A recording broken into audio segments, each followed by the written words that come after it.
Hey, bonjour à tous, j'espère que vous allez bien. Ça y est, on a doublé le prix de base qu'on mettait dans les machines. Elles sont donc beaucoup plus cohérentes et elles permettent de faire du loisir beaucoup plus intensif, voire même de la compétition. C'est des motos qui vous permettent donc de rouler un petit peu plus fort.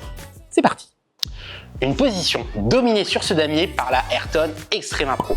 C'est très serré avec la VMC 160, mais elle prend l'avantage grâce à son statut premium.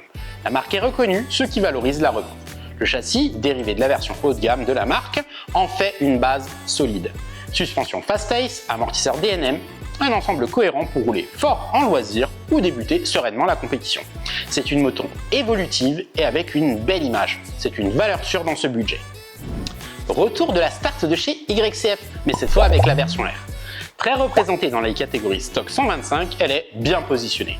Par contre, il faudrait être vigilant sur les évolutions parce qu'elle coûte cher et les catégories stock sont vite restrictives. Donc le feu est en vert, mais attention à ne pas flamber la caisse pour ne pas y laisser des plumes. Premier duo avec une mini GP à entrer dans notre classement, la VMC version GRM DNM en 160. Le châssis et les suspensions offrent un équilibre parfait pour commencer. Attention cependant à ne pas en attendre trop, car confronté aux autres mini GP plus haut de gamme type Oval et Bucci, ce sera plus compliqué. À titre d'exemple, en jaune, la Gunshot 190 avec un kit supermotard. Ici, le piège, c'est la puissance. On profite d'un avantage moteur, mais le reste ne suit pas. Les suspensions sont à la fois trop molles et pas réglables. L'ensemble est couplé à un freinage clairement insuffisant. Pour en faire une moto qui serait tout juste sympa, il faudrait investir lourdement et même une fois modifiée, elle n'est toujours pas adaptée à la vitesse.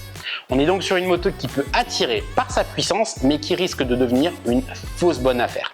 Ne vous laissez pas appâter par les chevaux parce que c'est clairement une fausse bonne idée. Le budget grimpe, mais les risques aussi. C'est une fenêtre dans laquelle il faut être particulièrement vigilant. Tout simplement parce qu'on est arrivé aux motos les plus chères de l'entrée de gamme, mais aussi les quelques bonnes affaires du milieu. Vous pouvez donc aussi bien dépenser beaucoup trop d'argent dans une merguez que faire une vraie bonne opération. Si vous avez pour autant la possibilité de passer à la tranche au-dessus, faites-le. Sinon, soyez vigilants. Restez connectés et continuez d'accélérer. À plus.